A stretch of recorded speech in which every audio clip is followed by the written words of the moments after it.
Good afternoon. Thank you for coming. I'm Tammy Rupchin, and I'm here with Bob Galongos and Kristen Forbes, whom you can't see right now, but you will shortly. We are research financial analysts from financial services, and we're here to explain the things that we can do to help you out with the financial side of your research grants.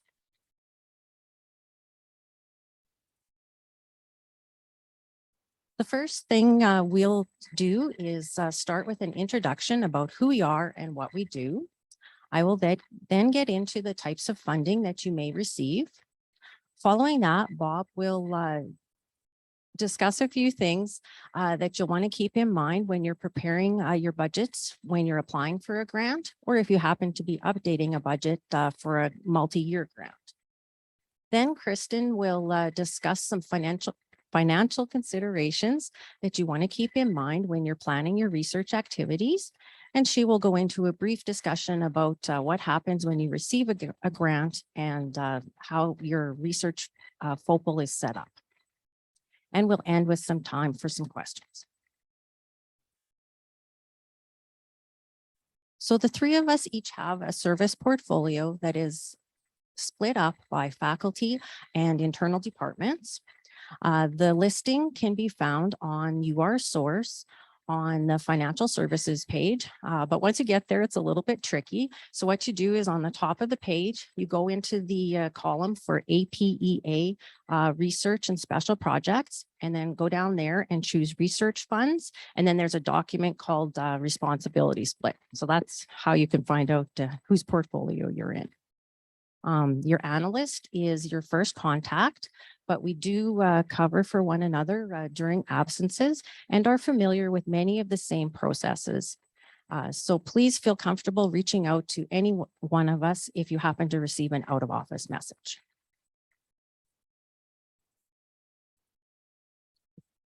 Some of the things we can help you with are assisting in preparing a budget for your grant applications by answering questions and reviewing a draft budget to look for any potential errors or issues. Once a grant application is successful, we then set up the system account for tracking the expenses for your research fund. There are several terms that we may use when we refer to this individual account, including fund, account, or FOPL. For our purposes, those all mean the same thing. Our financial reporting system is called FAST, and we can also help familiarize you with the use of FAST to see your research account activity. We have a couple of ways of doing this, including monthly drop-in sessions via Zoom, which you can attend, or you can schedule a one-on-one session with your financial analyst. For the Zoom for the Zoom sessions, the schedule can be found on the URSource Financial Services homepage. And I just want you to know that you don't need to worry about sharing your research finances with the general public. If you come to one of those sessions, you'll be placed in a breakout room, and we'll have a private conversation about FAST with a research financial analyst.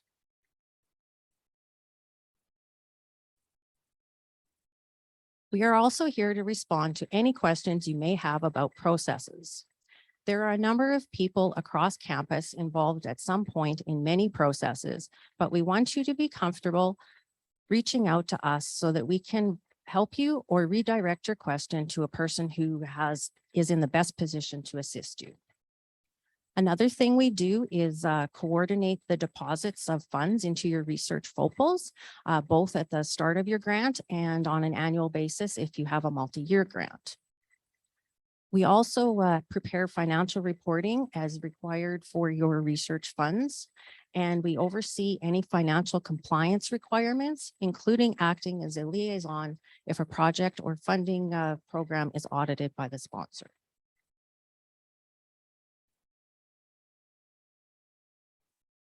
There are a number of types of funding that you may receive, all of which we can assist with, but each one has different financial reporting requirements and restrictions on how you can use the funds. Some examples of the funding types that you may receive include grants, which can come from a variety of sources.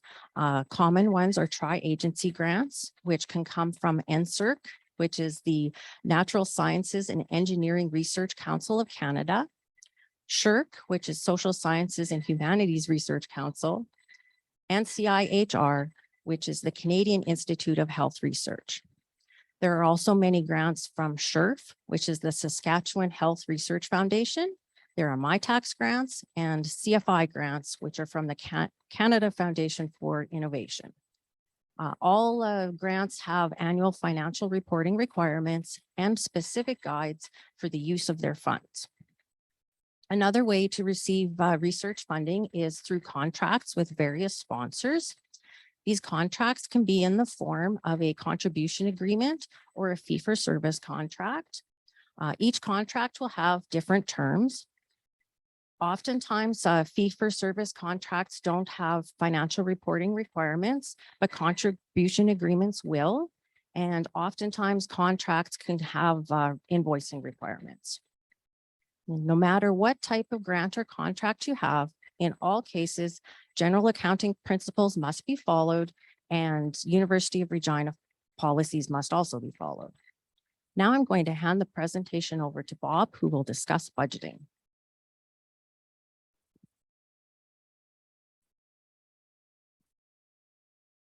Thank you, Tammy. So whether you're working on an entire budget for a project application or you're considering a single expense, it's really important to be aware of how much things will cost when you're estimating these. We're going to go through a few topics that our experience has shown to be potentially surprising later on. I've got a listing up and I'll now go into each of these in a bit more detail. The flexibility to move spending between budget categories can vary based on the funder and the type of funding you might have. Please go through the funding terms and the agreements and reach out to us analysts if you have any questions.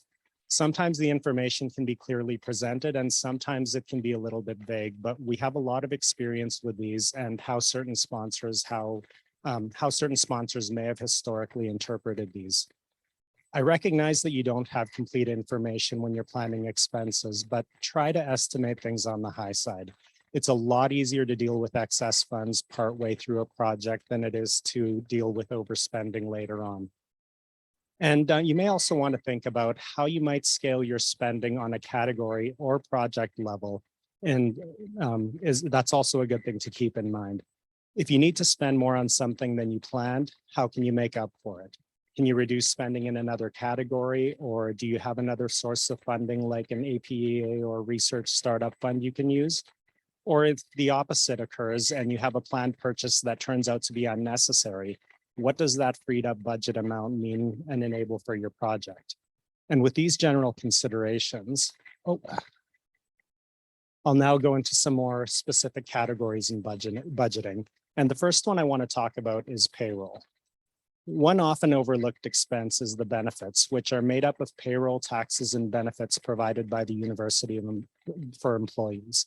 This includes the employer portion of Canada Pension Plan, employment insurance, and workers' compensation, in addition to any benefits that are specified by the university through its collective agreements.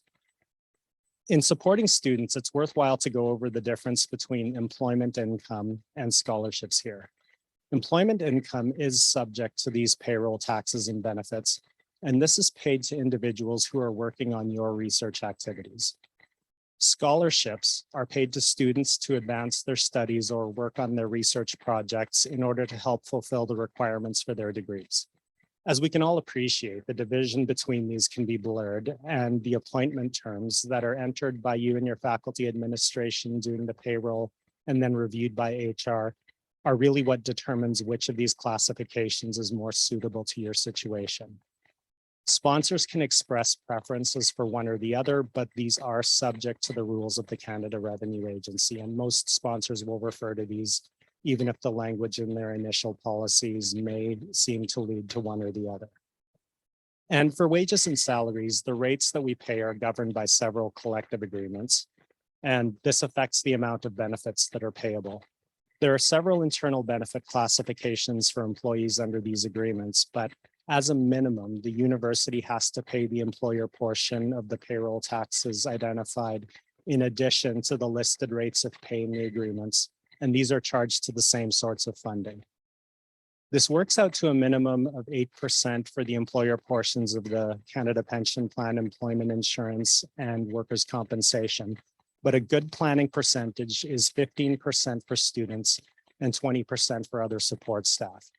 This may be slightly on the high side, but again, it's easier to over budget early on and have a little bit left over than to deal with the overspending later on.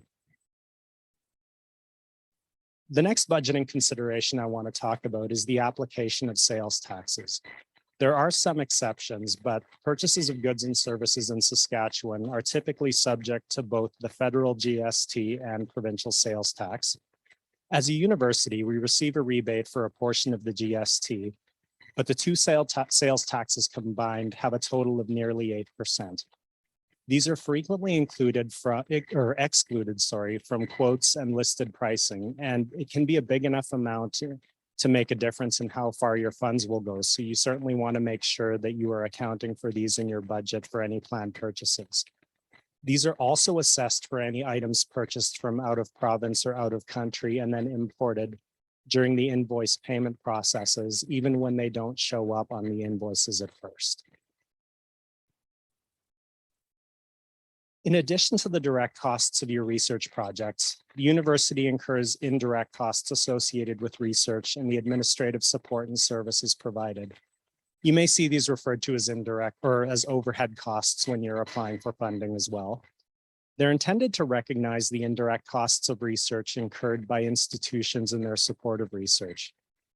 In order to recognize and recover some of these costs, the university has a research cost recovery policy which research projects are subject to, and the policy dictates a minimum of 25% of direct costs. This indirect cost rate should be built into every budget with the exceptions of agencies, some of whom are listed, that have established practices on these. And if a funder is placing any restrictions on what can be charged as indirect costs, please discuss this with your contact in the Office of Research Services or the Office of Research Partnerships and Innovation, as they can assist in dealing with these situations. Our policy does permit us to accommodate sponsors who do not permit indirect costs at that rate, and they can help you with the process for formally reviewing and approving these. We completely recognize that there will be sponsors out there who don't cover these indirect costs and some who may be genuinely limited in their ability to pay for these. Of course, we are still going to work with those sponsors because this funding is enabling. But it's also really important to recognize our value and not leave any funding on the table. So these should be in your budgets if you're planning a project out with a sponsor. Now, the next consideration isn't purely financial, but it should be noted as it can really affect the activities under your research funds.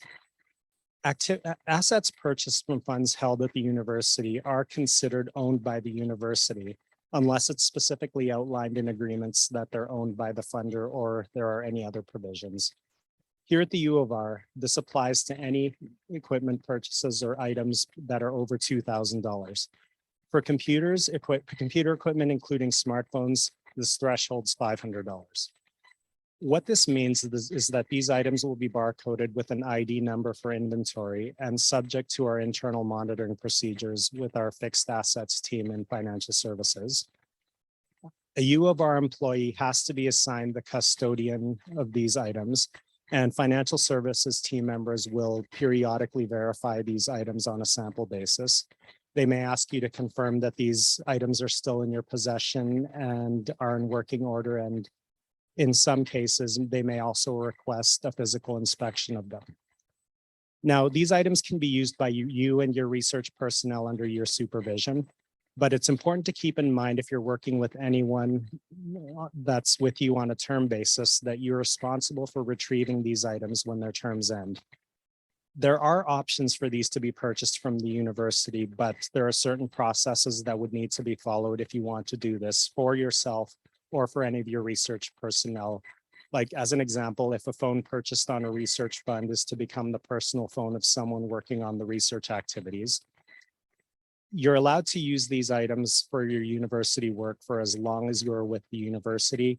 If you leave the university, then these would need to be returned.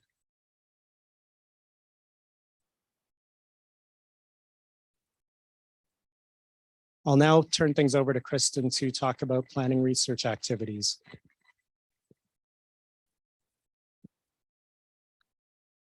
Okay, thank you, Bob. So I'm Kristen, one of the other research financial analysts, and I'm going to be moving into the next section talking about planning research activities. So there are certain processes that can take some time to initiate at the beginning of a project, and we want to highlight and discuss a couple of them. You may want to reach out to us in advance of an award to discuss processes if you are sending research funds to a collaborator for them to spend independently, or if you're going to be sharing expenses with an entity outside of the University of Regina. Now, this can be arranged in a couple of different ways depending on the type of partner and the desired arrangement, so it is important to have these discussions up front. Another activity you may want to reach out to us in advance for is providing participant incentives. These can also be known as honorariums. These are considered income to the recipients, and there are required procedures around this that do have some processing time prior to being set up. And there are also some strict dollar limits around the processes for these, so it's good to have those discussions up front. Next, that leads us into an overview of payments to individual.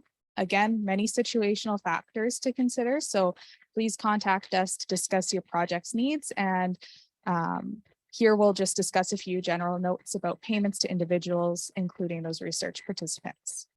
So just a note before getting into it, gift cards are considered cash when being used as a part of university activities. So there are dollar thresholds and restrictions on payments to university employees, even if the payment is a relatively small research incentive. This means that that university employees cannot receive gift cards or cash payments for any involvement in research as participants or otherwise. So for any payments or gift cards that are distributed that do not go through payroll, we will need some documentation in our financial records to form our audit evidence. Our records need to show real payments going to real people. So for example, let's say I buy 50 gift cards and distribute them to participants. I need to have some documentation that shows that I actually gave those out to the individuals, and that just to show I didn't go on a spending spree on the weekend with those gift cards. And I do want to say we don't think this is happening at the university, but audit is very evidence-based, and we need to be able to show in our records that these were distributed. Now, these financial records are confidential and only visible to external auditors or financial services staff in the course of their duties, but we do recognize that there are different levels of confidentiality depending on your project.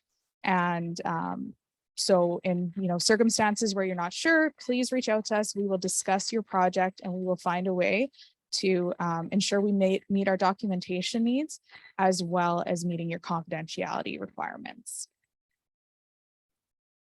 So next, I'll go over some procurement rules for larger purchases. So if you have any planned purchases over $5,000, there are certain requirements under the university's procurement policies.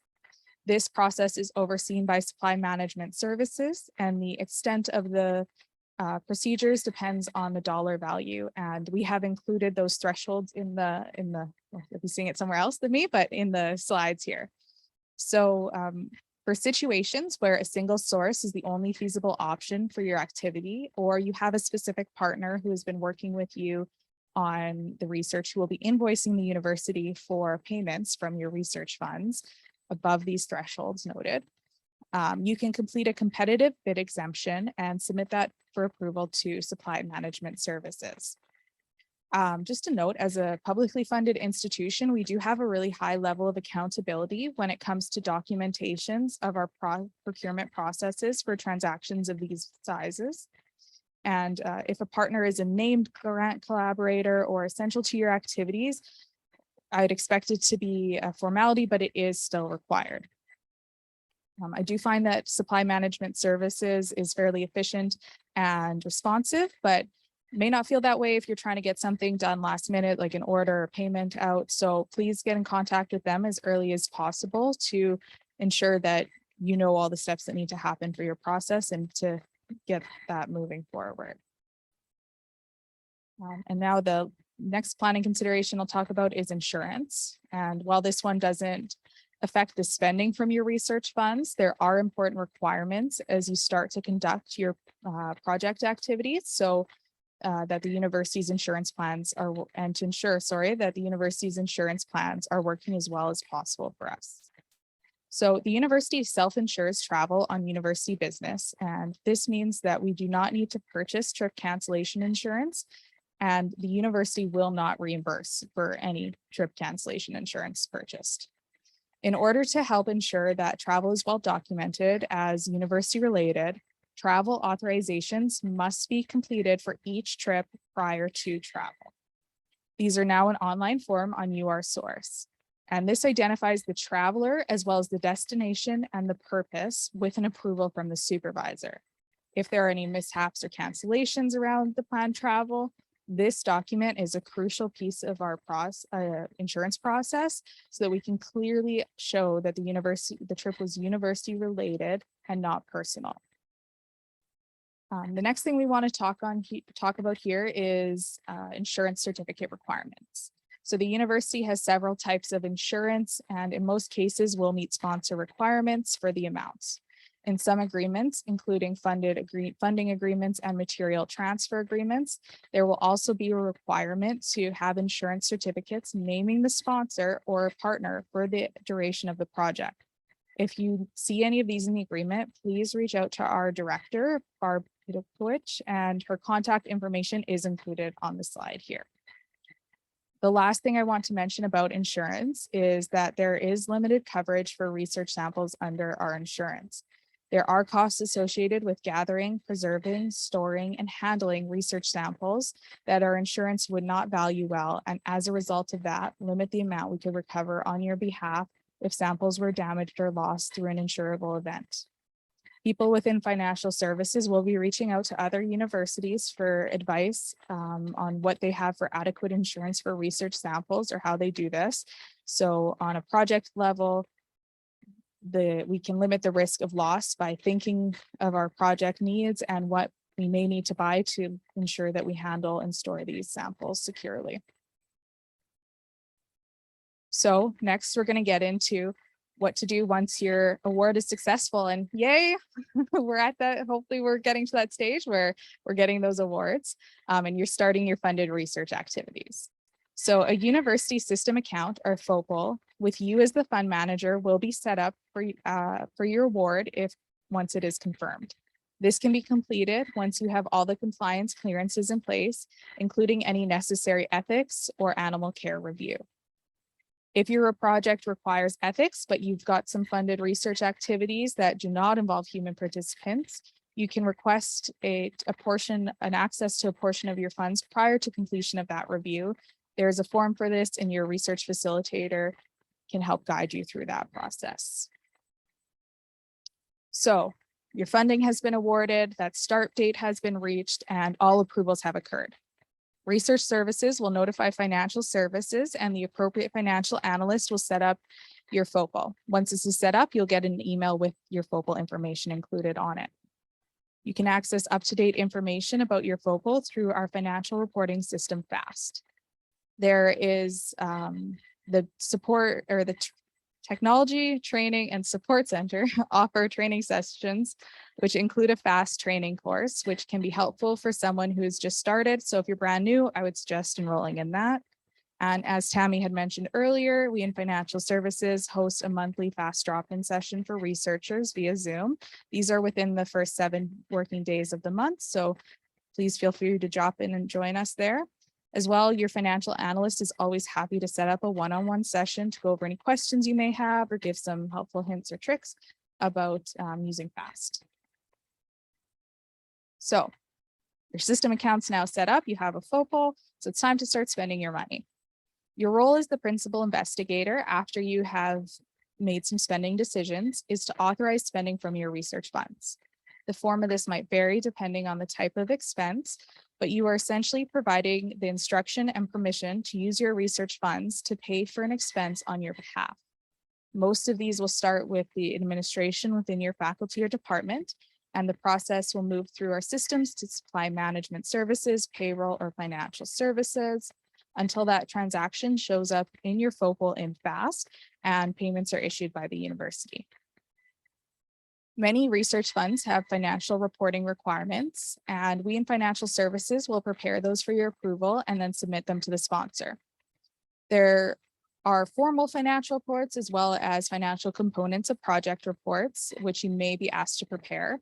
Whatever form these happen to take, please feel free to send them to your financial analyst, and we will prepare that financial piece and send that back to you or send you the information you need to upload it into a web-based form if that is the form it takes. So I will now hand this back over to Tammy for a conclusion. Thank you. Thank you, Kristen. All right, we have touched on a wide variety of topics, and now we have time for questions. I'm just going to check the chat, see if there's anything there. Oh, no, nothing yet. Oh, that shows the kind of one. Oh, how do I make that go away? Sorry. If anyone has any questions, please just feel free to Oh, unmute Andrea. yourself and ask. Hi, Oh, it's just a Andrea. sec, I can't hear you. What do I do, Stacy? She is. Okay, can you try again? Sure. I was just inviting the group. If anyone had a question, they could just unmute themselves. Oh, yes, that would be brilliant. Thank you. Yes, and we've adjusted the volume so we can hear.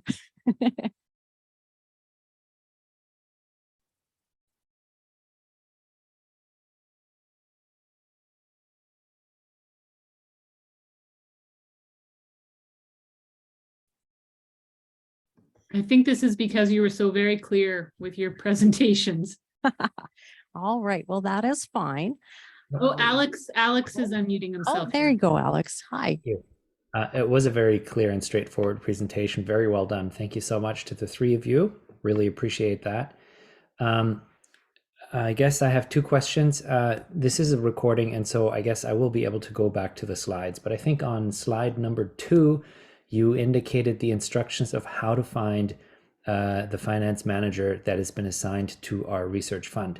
And I was not able to take notes on that. And so I would like to review that. Okay, I can help you with that. So it's on the, so if you go into UR source, Yes. and it's on the financial services page. And now I'm just going to go pop to that slide. And then it's under Oh, APA, there we go. I think. Just a second. Oh, one too far. See, I clicked too fast. Oh, here we go. I'm going to try copying the link. But then anyways, there's on the top menu, there's APEA research and special projects. Here, while I talk, Kristen will copy and paste. Oh, it went away. And then under that, there is an option for research and special projects. And then to the right, then the listing should come up. You can click on it. Okay, thank you so much. And I have a second problem. question. If an asset is purchased that is more expensive than $5,000 and the research period has come to an end, then of course this asset is owned by the University of Regina. But what if it is not located on the grounds of the, like, say for instance, I have to buy a skidoo or several skidoos for research in the Arctic. And these skidoos will be purchased either in Saskatchewan or in the Arctic, depending on what is more affordable and what the recommendation will be for us to do through. But once the period is over, how is the asset then transferred back to the University of Regina? Would it have to be, I don't know, flown back, which would cost way more than the device itself? So I don't know how that would be managed. Would there be a possibility of the individuals, like where the asset was purchased, like would they perhaps want to buy it from the university to keep it? Well, they might. If that were to be the case, that would be the easiest solution, right? But if they might not, because it's, still too expensive for them or something like that, in Right. that case, I would be stuck with an asset somewhere in the bush, and I don't know how to return it to the university. Okay, just one sec. I'm going to see if Bob has any ideas here. Hi, what I can say is that this is good information to know if this situation does arise, and we can, like, with the right information, we can document a proper process to handle these that's in the best interest of the university and your project. That is the quote letter of the law as far as fixed assets go, but the reason for any rule is to document a situation, and in some cases recognizing these as a university asset at the end of the project may not be the right way to handle things, and we may have to document something for our auditors that explains the situation, and that the best use of funds here is to use them for the purpose of the project, and then come to a decision that the university has no use for these after, and that the disposition of them by bringing them to the university isn't financially responsible, and that we could we may be able to contribute to them to the community as legacy items or something to that nature. I mean, anytime that we have a rule, it's intended to serve a purpose, but if that rule as it's written is no longer is no longer serving the purpose it's intending, like we can certainly document an alternative process for that. Okay, thank you so much. That's very helpful. Yeah, you're welcome. Thanks, Bob. All right. Does anyone else have a question? Oh, yes. Hi, Dave. You bet.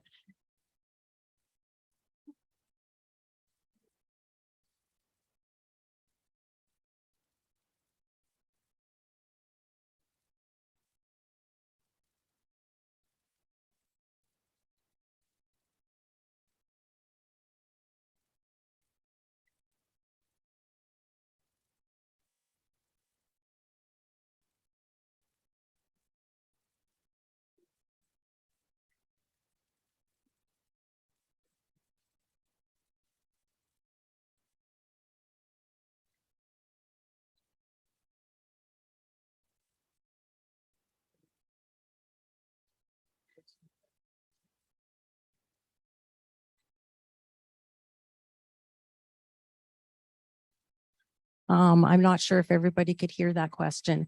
It was whether or not the university self-insures for vehicle damage on a vehicle rental. And we don't know the answer off of the top of our heads. So we're going to check with Barb, and we will let Dave know. I have one more question. You bet. Sorry, I don't mean to hog the time. So if somebody else has something they want to ask first, please go ahead. Otherwise, I'll ask. You mentioned, or it was mentioned in the presentation, that we are not to charge additional commercial insurance for, what is it called? Travel insurance, because the university already has several contracts in place to cover that. Now, sometimes the only way that a trip can be booked is on multiple tickets.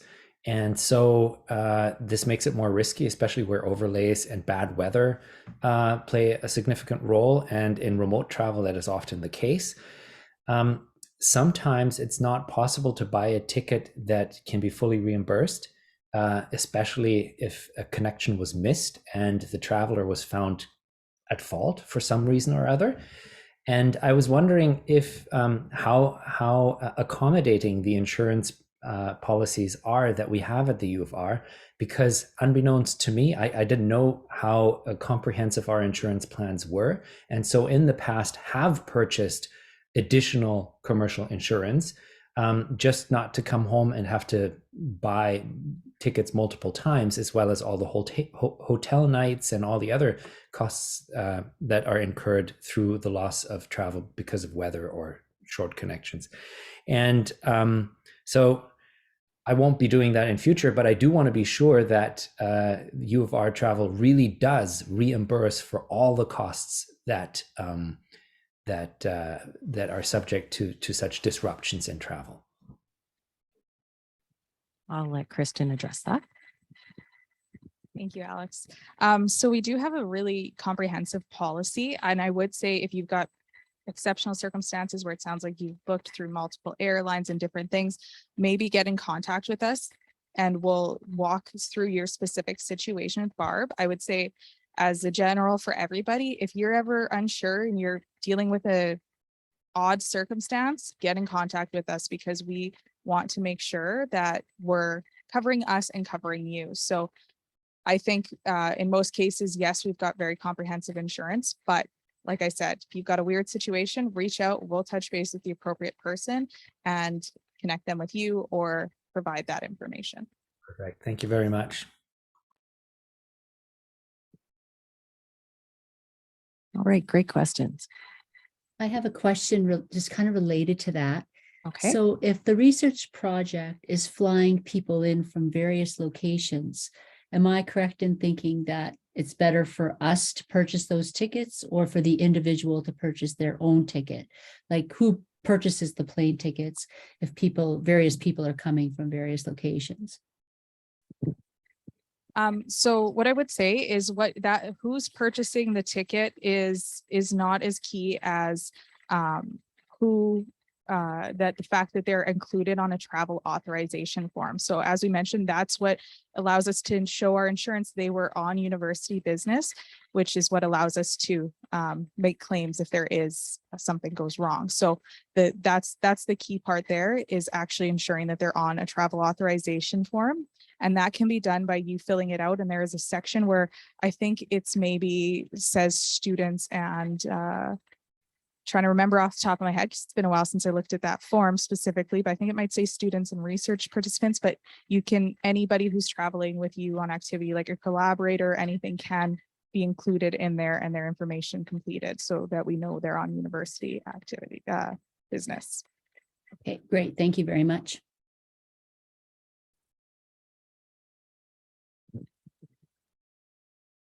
All right. Does anyone else have a question?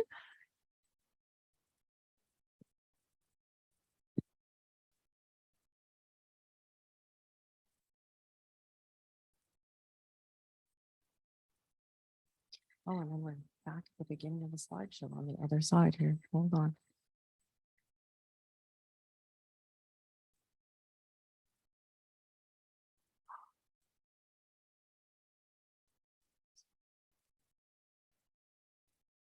Ah, there we go. Sorry, we're just driving the slideshow. Don't mind us. Yeah, we should have warned you to close your eyes first. Okay. Well, if there aren't any more questions, we will wrap this up. So thank you everybody, or thank you all for attending today, including in person. And thank you for your questions. If you require any additional information about any of the topics we've touched on, please reach out to any one of us. And going forward, if you have any uncertainties about what the next step may be in something that you're doing, or you want to know about the process involved in something, please reach out to us and we will do what we can to help you. We are here to support the research community, and so we're always happy to help and answer your questions. Thanks for coming.